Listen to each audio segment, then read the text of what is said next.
언론인 여러분들께 직접 말씀 못 드리는 거 이해 부탁드립니다. 예. 그럼 지금도 혐의 부인하시는 건가요? 일체 법정에서 말씀을 하고 하자는 것이 판사님의 결정입니다. 그 결정에 따르도록 하겠습니다.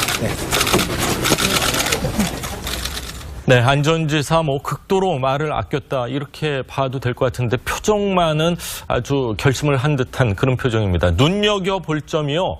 고소인인 김지은 씨가 재판에 직접 참석을 했다면서요? 참석을 했습니다. 예. 피고인인 안희정 전 지사는 반드시 나와야 하는 재판이었던 거고요. 그렇죠. 그리고 이제 김지은 씨의 경우에는 어제는 공개 재판이었고요. 네. 이후에 이제 부분적 비공개로 전환이 되는데 비공개 재판에서 증인 출석이 예정돼 있습니다. 그렇겠죠. 어제는 안 나와도 예. 되거든요.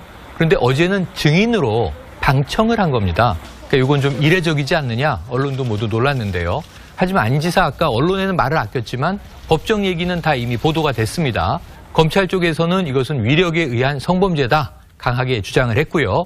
이 변호인 쪽에서는 애정관계다, 합의된 성관계다 이렇게 얘기를 하고 있어요. 그러니까 사실 부인하는 입장인 거죠. 네. 이 재판에서 다 드러난 사안인데 어쨌든 김지은 씨가 안전지사와 10m도 안 되는 거리에 앉아서 예. 방청을 했다는 점이 어제 주목을 받았습니다. 그렇군요. 네. 성폭행 피해자가 직접 재판에 나와서 피의자죠. 그러니까 피의자와 이 대면하는 경우는 피고인. 네. 예, 피고인은 네. 피고인과 대면하는 경우는 굉장히 드문 일로 알고 있거든요. 꼭 그렇지만은 않습니다. 예. 과거에는 형사재판의 구조가 검사 피고인의 싸움이라고 한다면 피해자의 지위가 강화되면서 피해자의 의견 진술권도 생기고요. 네. 예. 피해자들의 절차 참여권을 충분히 보장하겠다. 이 형사 절차 안에서 피해자도 자신의 권리를 주장할 수 있게 하고 방청함으로 인해서 피고인이 어떤 주장을 하는지 이걸 확인할 수 있는 절차 참여를 보장하겠다라는 것이 요즘의 추세이고요. 아마 여성단체나 지원하는 변호인들이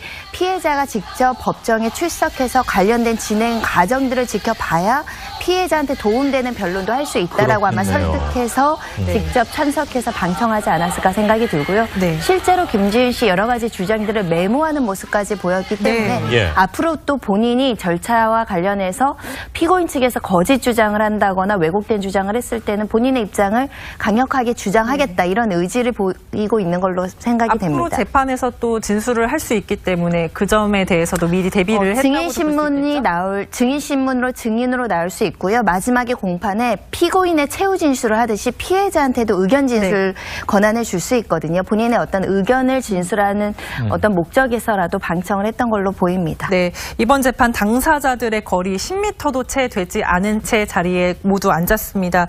입장 변화가 있을지 좀 관심이 모아졌었는데 이 검찰은 계속 이 권력형 범죄다 이렇게 계속을 팽팽하게 주장을 하는 모습이네요. 굉장히 다른 주장인데요. 검찰에서는 덫을 놓고 기다리는 먹이를 찾는 것처럼 사냥꾼 같다라고 하면서 유죄다 이렇게 주장을 했는데 그 근거로는 일단 외국에서의 첫 번째 간음 행위가 있었을 때는 한 26일 만에 이런 행위가 이루어졌는데 애정어린 어떤 교감을 할 정도의 시간적 여유도 없을 정도로 권력형으로 우월적 관계에서 성범죄를 한 것이다.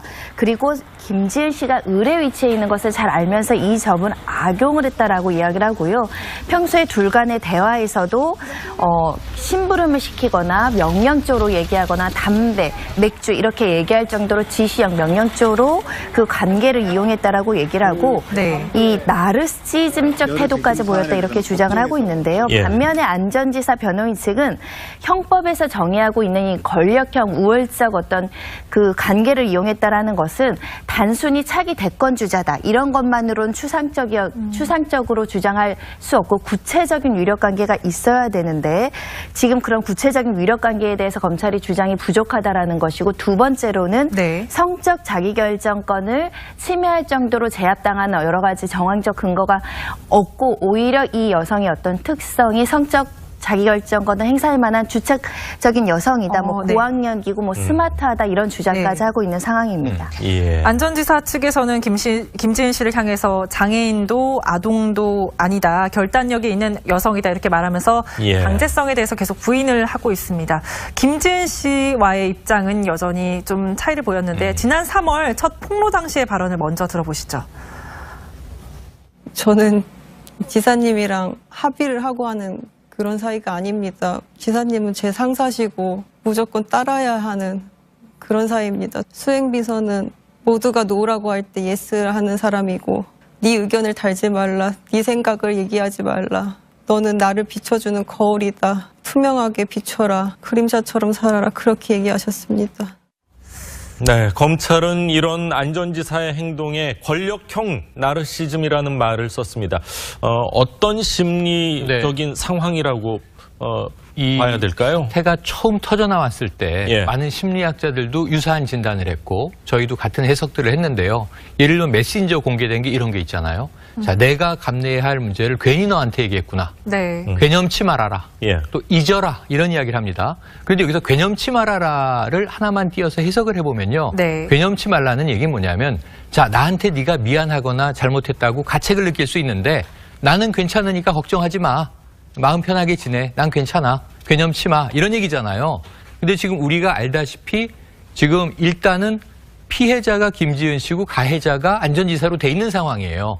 근데 피해자에게 가해자가 당신은 괴념치 말아라. 예. 이 얘기는 굉장히 부적절한 표현입니다. 그렇죠. 네. 사실은 정말 괜찮니?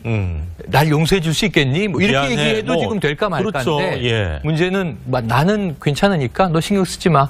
그리고 또 네. 잊어라 하는 거는 예. 지금 피해자는 정신적 트라우마가 엄청나게 커져 있는 상태에서 기억을 조작까지도 하겠다는 의지인가? 예. 이런 생각까지도 우리가 해볼 수 있게 되니까 이 지금 아까 수평적 관계, 동지 관계 이것은 좀 제가 보기엔 어불성설이고요.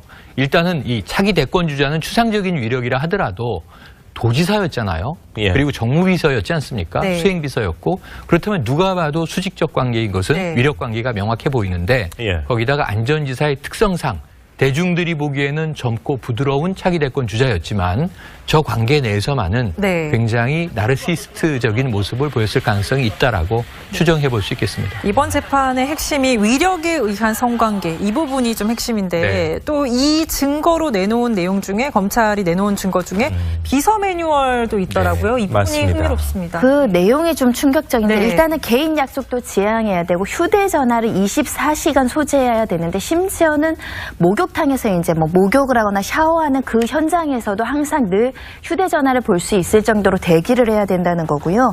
그리고 필수로 소지해야 되는 비품 목록이 있는데 개인 용품이면 뭐 담배, 라이터, 필기구 이것들을 항상 몸에 지니고 있어야 되고 뭐 물티슈나 빗 등도 가방에 넣어서 보관해야 된다고 하는데 이런 수행비서 매뉴얼뿐만 아니라 이제 참고인 진술 조서도 이제 검찰 측 증거로 제시가 됐는데 그 내용은 이 캠프 내의 이 분위기가 좀 수식적이고 명령적인 분위기였다. 수평적이지 않았다라는 그 진술 내용이 있고요. 실제로 그 안 지사가 이렇게 내용을 대화를 한 걸 보면 굉장히 단답형의 명령조 지시를 내리고 네. 있는데 예. 내 가방, 담배, 어딨냐, 오냐 이런 여러 가지 명령적 지시어가 나와 있는 이런 대화 내용도 지금 유죄를 뒷받침하는 증거다 이렇게 검찰이 제출을 했습니다. 적인 매뉴얼이라고 볼 수 있겠는데요. 예. 보통 수행 비서라면 다 그런 수칙을 지니고 있습니까? 아니, 그러니까 유엔커님은 예. 국회의원을 지내보셨으니까 네. 도지사는 아니지만 예. 혹시 그런 비서 정말 매뉴얼을 보신 아시는 적이 분도 있어요? 많잖아요. 예.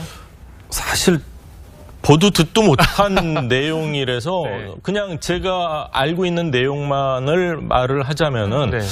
보통 남자 의원 같은 경우는 수행비서는 거의 대부분 그렇죠. 수행비서는 남성을 남자 뽑습니다. 왜 그러냐면 뭐 여러 가지 행사에서 뭐 이제 보디가드 역할도 좀 네. 해줘야 되고 의전 같은 문제도 있기 때문에 사실은 여성으로 뽑는다는 거는 굉장히 좀 이례적이죠. 이례적이고 특히 이제 외국을 수행 비서와 네. 같이 가지 않았습니까? 맞습니다. 이거는 제가 이제 현직 의원이나 전직 의원들과 뭐 모임에서 얘기를 했을 때 네. 다들 공통적으로 처음 듣는 얘기다. 이상하다. 예, 이런 얘기는 예전 대선배님으로부터도 네. 네. 단 한 번 들어본 적이 없다. 뭐 그런 얘기들을 들은 게 네, 사실입니다. 저 업무 매뉴얼은 네. 사실은 근로기준법이나 우리 국가인권위원회에서 인권침해라고 명확하게 얘기할 수 있을 정도로 사적인 영역까지 본인의 너무 어떤 사적 침해합니다. 업무까지 네. 시켰고 두 번째는 근로시간 자체를 어긴 거죠. 지금 52시간 근무시간이 대두가 되고 있는데 지금 잠잘 시간 동안 24시간 대기하겠다고 있다라고 했던 거는 예. 그 자체라도 인권 침해적인 소지가 굉장히 높은 매뉴얼입니다. 예, 그렇군요. 자, 이제 뭐 재판이 시작이 됐으니까 뭐 1심이 지금 시작된 거니까요. 2심 아마 네. 어떻게 될지 모르겠지만 대법원까지 갈 가능성도 충분히 있지 않나. 그렇죠. 그런데 장기적인 집중 심리를 통해서 예. 굉장히 빠르게 재판이 빠르게 진행될 진행할 거고요. 수 있을까요? 8월에는 1심 선고를 선고가. 내릴 예정입니다. 예. 언론인 여러분들께 직접 말씀 못 드리는 거 이해 부탁드립니다. 예. 그럼 지금도 혐의 부인하시는 건가요? 일체 법정에서 말씀을 하고 하자는 것이 판사님의 결정입니다. 그 결정에 따르도록 하겠습니다. 네. 네, 안전지사 뭐 극도로 말을 아꼈다 이렇게 봐도 될 것 같은데 표정만은 아주 결심을 한 듯한 그런 표정입니다. 눈여겨볼 점이요. 고소인인 김지은 씨가 재판에 직접 참석을 했다면서요. 참석을 했습니다. 예. 피고인인 안희정 전 지사는 반드시 나와야 하는 재판이었던 거고요. 그렇죠. 그리고 이제 김지은 씨의 경우에는 어제는 공개 재판이었고요. 네. 이후에 이제 부분적 비공개로 전환이 되는데 비공개 재판에서 증인 출석이 예정돼 있습니다. 그렇겠죠. 그러니까 어제는 안 나와도 예. 되거든요. 그런데 어제는 증인으로 방청을 한 겁니다.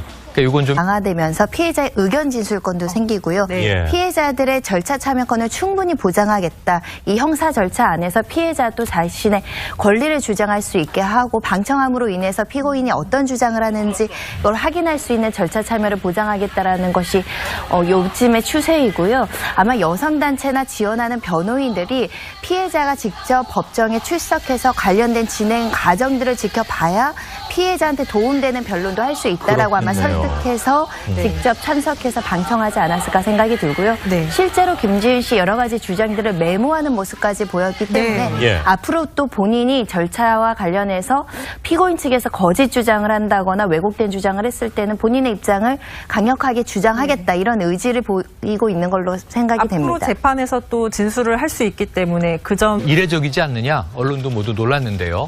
하지만 안 지사 아까 언론에는 말을 아꼈지만 법정 얘기는 다 이미 보도가 됐습니다. 검찰 쪽에서는 이것은 위력에 의한 성범죄다 강하게 주장을 했고요. 이 변호인 쪽에서는 애정관계다, 합의된 성관계다 이렇게 얘기를 하고 있어요. 그러니까 사실 부인하는 입장인 거죠. 네. 재판에서 다 드러난 사안인데 어쨌든 김지은 씨가 안전지사와 10m도 안 되는 거리에 앉아서 예. 방청을 했다는 점이 어제 주목을 받았습니다. 그렇군요. 네. 성폭행 피해자가 직접 재판에 나와서 피의자죠. 그러니까 피의자와 이 대면하는 경우는 피고인. 예, 어제 피고인은 피고인. 네. 피고인과 대면하는 경우는 굉장히 드문 일로 알고 있거든요. 꼭 그렇지만은 않습니다. 예. 과거에는 형사재판의 구조가 검사 피고인의 싸움이라고 한다면 피해자의 지위가 강으로 우월적 관계에서 성범죄를 한 것이다. 그리고 김지은 씨가 의뢰 위치에 있는 것을 잘 알면서 이 점은 악용을 했다라고 이야기를 하고요. 평소에 둘 간의 대화에서도 심부름을 시키거나 명령조로 얘기하거나 담배, 맥주 이렇게 얘기할 정도로 지시형 명령조로 그 관계를 이용했다라고 얘기를 하고 네. 이 나르시즘적 태도까지 보였다 이렇게 주장을 하고 있는데요. 예. 반면에 안전지사 변호인 측은 형법에서 정의하고 있는 이 권력형 우월적 어떤 그 관계를 이용했다라는 것은 단순히 차기 대권 주자다 이런 것만으로는 추상적으로 주장할 수 없고 구체적인 위력 관계가 있어야 되는데 지금 그런 구체적인 위력 관계에 대해서 검찰이 주장이 부족하다라는 것이고 두 번째로는 네. 성적 자기결정권을 침해할 정도로 제압당하는 여러 가지 정황점에 점에 대해서도 미리 대비를 했다고 증인 신문이 증인 신문으로 증인으로 나올 수 있고요. 마지막에 공판에 피고인의 최후 진술을 하듯이 피해자한테도 의견 진술 권한을 줄 수 있거든요. 본인의 어떤 의견을 진술하는 어떤 목적에서라도 방청을 했던 걸로 보입니다. 네, 이번 재판 당사자들의 거리 10m도 채 되지 않은 채 자리에 모두 앉았습니다. 입장 변화가 있을지 좀 관심이 모아졌었는데 이 검찰은 계속 이 권력형 범죄다 이렇게 계속을 팽팽하게 주장을 하는 모습이네요. 굉장히 다른 주장인데요. 검찰에서는 덫을 놓고 기다리는 먹이를 찾는 것처럼 사냥꾼 같다라고 하면서 유죄다 이렇게 주장을 했는데 그 근거로는 일단 외국에서의 첫 번째 간음 행위가 있었을 때는 한 26일 만에 이런 행위가 이루어졌는데 애정어린 어떤 교감을 할 정도의 시간적 여유도 없을 정도로 권력형